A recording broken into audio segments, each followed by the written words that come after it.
پورے آزاد کشمیر کے حوالے سے کیا پلان ہے, کس طرح سے جو ہے وہ آپ کا ایجنڈا کیا ہوگا عوام کی بہتری کے لیے؟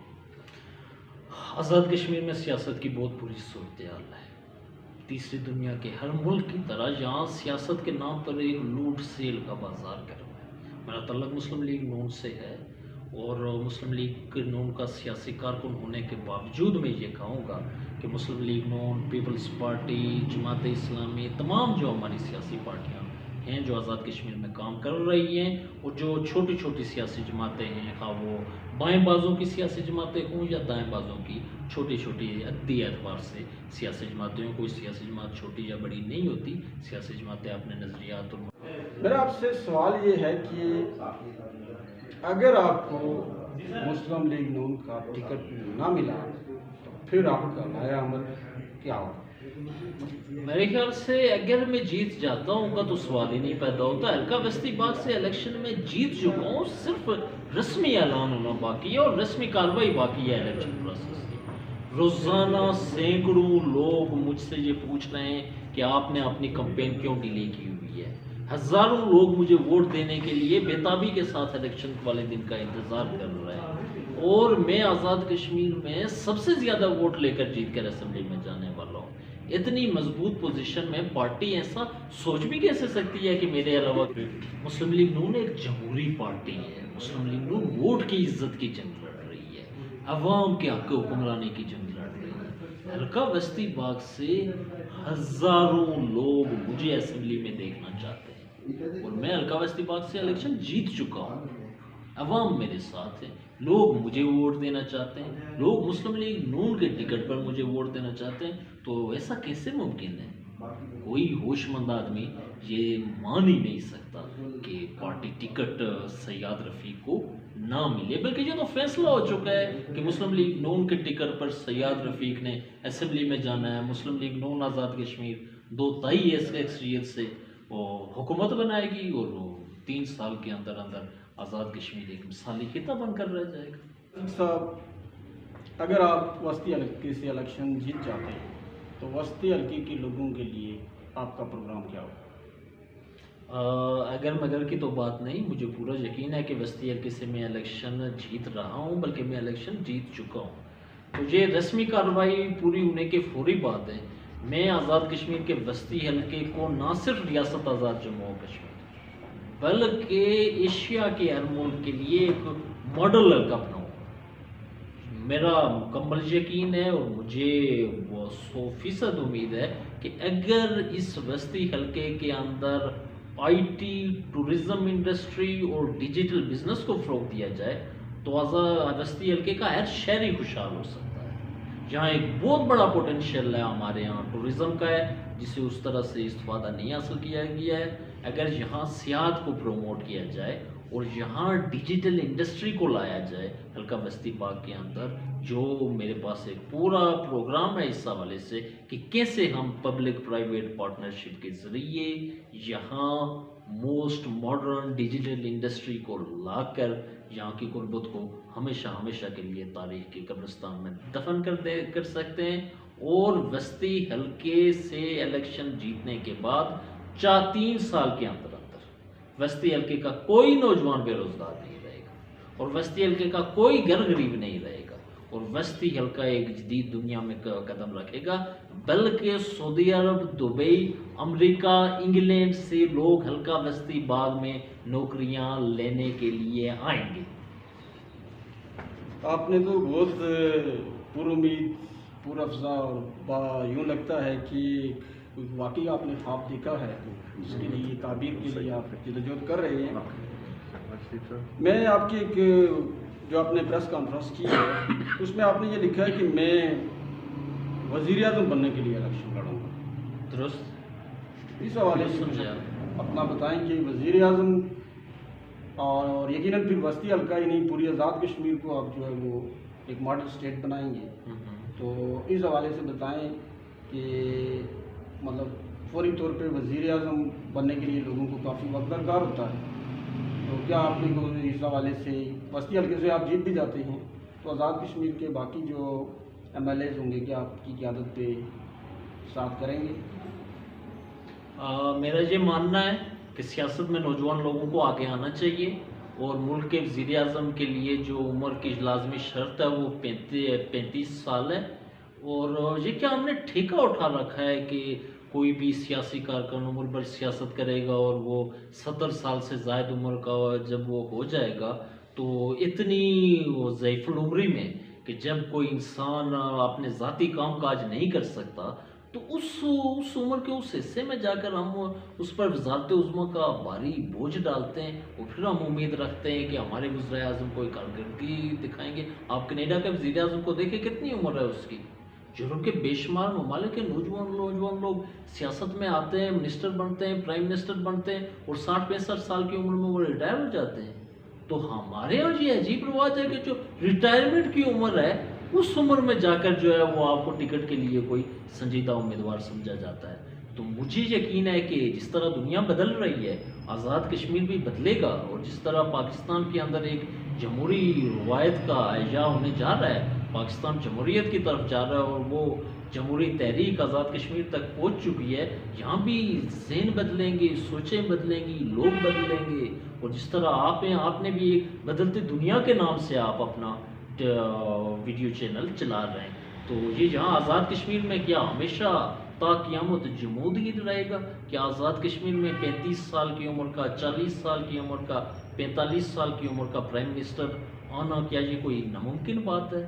اور میرا یقین ہے جہاں بھی حالات بدلیں گے اور جہاں بھی نوجوان لوگ سیاست میں آگے آئیں گے۔ تو جہاں تک آپ کے سوال کے دوسرے حصے کا تعلق ہے، پہلا سوال کو تو میں یہ کہوں گا کہ یہ سوال بنتا ہی نہیں ہے کہ نوجوان آدمی کیسے وزیر اعظم بن سکتا ہے۔ بھائی جان ایف کینیڈی کتنی عمر میں امریکہ کا پرائم منسٹر بنا؟ یہ جو کینیڈا کا پرائم منسٹر ہے اس کی ایج کیا ہے؟ کیا کینیڈا اس کے پرائم منسٹرشپ کے دوران دنیا بھر میں ترقی نہیں کر رہا؟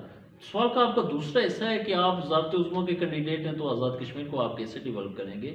آپ آزاد کشمیر کو ذرا دیکھیں، وہ اس کی کوئی ویڈیو دیکھیں یا کھلی آنکھوں سے آپ آزاد کشمیر کو دیکھیں۔ یہ دنیا کا امیر ترین علاقہ ہے۔ کینیڈا، امریکہ، یورپ، آسٹریلیا، دبئی، سعودی عرب کے مقابلے میں کئی ہزار گنا زیادہ وسائل رکھنے والا ہے۔ دنیا کا قیمتی ترین پتھر یہاں پایا جاتا ہے، دنیا کے بہترین دماغ یہاں پائے جاتے ہیں۔ آزاد کشمیر کا جو انسانی وسائل ہیں یہ بہترین انسانی وسائل ہیں۔ ہماری شرح خواندگی بہت اچھی ہے، ہمارے لوگوں کی جو اپروچ ہے وہ بہت زیادہ اچھی ہے، اور آج کے دور میں اگر آپ ماڈرن بزنسز کو لائیں آزاد کشمیر کے اندر، جہاں ٹورزم کی انڈسٹری لگائی جائے، جہاں آئی ٹی انڈسٹری لگائی جائے، جہاں ڈیجیٹل بزنس کو فروغ کیا جائے، تو ہماری آبادی ہے کتنی؟ ٹوٹل 45 لاکھ آبادی ہے آزاد کشمیر کی، اور 45 لاکھ آبادی میں سے تو 20 لاکھ تو بیرون ملک یا پاکستان میں موجود ہے۔ ٹوٹل بندے ہیں یہاں 25 لاکھ۔ ان 25 لاکھ بندوں کے لیے ایک طرف آپ کے پاس اربوں روپے کا سالانہ بجٹ ہے، دوسری طرف آپ لاتے ہیں جہاں پرائیویٹ انویسٹرز کو لاتے ہیں، پرائیویٹ جہاں انویسٹمنٹ کرتے ہیں جہاں کوئی بھی روزگار نہیں بچے، اور یہ صرف 3 سال کے اندر یہ ساری چیزیں ہو سکتی ہیں۔ تھینک یو جی۔ ایک آپ نے اور حیران کر دینے والا نقطہ اس میں یہ شامل کیا ہے کہ جو قانون ساز اسمبلی کے ٹکٹ کے لیے اپلائی کریں ان کے لیے NTS کی شرط ہونی چاہیے، تو یہ آپ نے حیران کن بات کی ہے، اس کے پیچھے جو ہے وہ کیا منطق ہے؟ دیکھیں بدقسمتی کے ساتھ ہمارے ملک میں سب سے زیادہ ظلم سیاست کے ساتھ کیا گیا ہے۔ ایک ڈاکٹر بننے کے لیے آپ کو MBBS کی ڈگری چاہیے ہوتی ہے، ایک انجینئر بننے کے لیے آپ کو 4 سالہ انجینئرنگ چاہیے ہوتی ہے۔ سب لوگوں کو پتہ ہے کہ اگر ہم نے ڈاکٹر بننا ہے تو جی ہمیں 5 سال MBBS کی پڑھائی کرنی پڑے گی، اگر ہم نے انجینئر بننا ہے تو ہمیں 4 سال انجینئرنگ پڑھنی پڑے گی، اگر ہمیں دینی عالم بننا ہے تو ہمیں درس نظامی کرنا پڑے گا، اگر ہم نے سیاستدان بننا ہے تو ہمیں کیا کرنا پڑے گا یہ کسی کو کچھ نہیں پتہ۔ اور پھر ہر جماعت کے اندر ہم یہ دیکھتے ہیں کہ کوئی تقسیم نہیں ہے کہ کون سیاسی کارکن ہے، کون تاجر ہے، کون کس حیثیت میں جماعت کے ساتھ چل رہا ہے، اور جماعتی عہدے ہوں، سیاسی ایڈجسٹمنٹس ہوں، ٹکٹ کے معاملات ہوں، ان میں کوئی ایسا فارمولہ ہم اپلائی ہوتے ہوئے نہیں دیکھ رہے کہ جس سے ہمیں جماعتیں پرکھ کر بندے کو ٹکٹ کے لیے نامزد کر رہی ہوں۔ تو میری تجویز ہے اور میری یہ تجویز اپنی پارٹی مسلم لیگ نون کے لیے بھی ہے اور آزاد کشمیر اور پاکستان کی تمام تر پارٹیوں کے لیے بھی ہے کہ بھائی کوئی میکینزم ہونا چاہیے پارٹیوں کے ٹکٹ کے لیے. پارٹی کینڈیڈیٹ کی سیاسی صلاحیت، اس کا معاشی ویژن جاننے کے لیے کوئی ایک آدھ امتحان بھی ہونا چاہیے.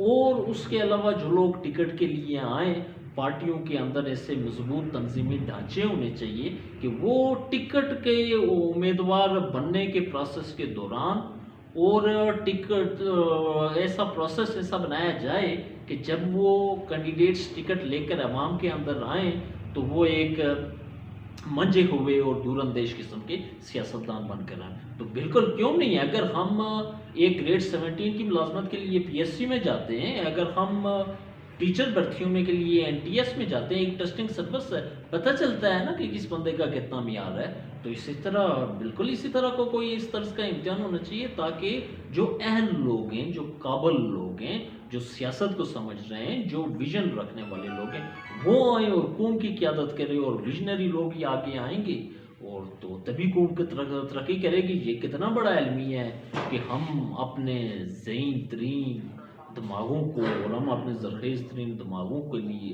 کو جب امتحانات کے پروسیس سے گزارتے ہیں اور ان لوگوں کو ہم ڈاکٹر، انجینئر، سائنٹسٹ ان شعبوں میں بھیجتے ہیں تو ان کے لیے ہم امتحانات رکھتے ہیں. تو ان سے پتہ چل جاتا ہے کہ کس شخص کے اندر قابلیت کتنی قابلیت ہے. تو سیاستدان کی قابلیت ماپنے کا بھی تو کوئی پیمانہ ہونا چاہیے، پتہ تو لگنا چاہیے نا، کوئی سرٹیفکیٹ ہونا چاہیے، کوئی ڈگری ہونی چاہیے کہ یہ سیاستدان 90% پر ہے، یہ 80 پر ہے، یہ 70 پر ہے، یہ 60 پر ہے، یہ 50 پر ہے، یہ 40 پر ہے. تو اس سے ایک کیٹیگری بن جائے گی کہ کون سا سیاستدان کس کیٹیگری میں فال کرتا ہے. ورنہ اگر یہ چیز نہیں ہے تو آپ نے تئیں ہر شخص خود کو، ہر جسے سیاست میں آئے ہوئے جمعہ 8 دن ہو گئے وہ بھی خود کو سکندر اعظم کہلاتا رہے گا. بہت شکریہ جی.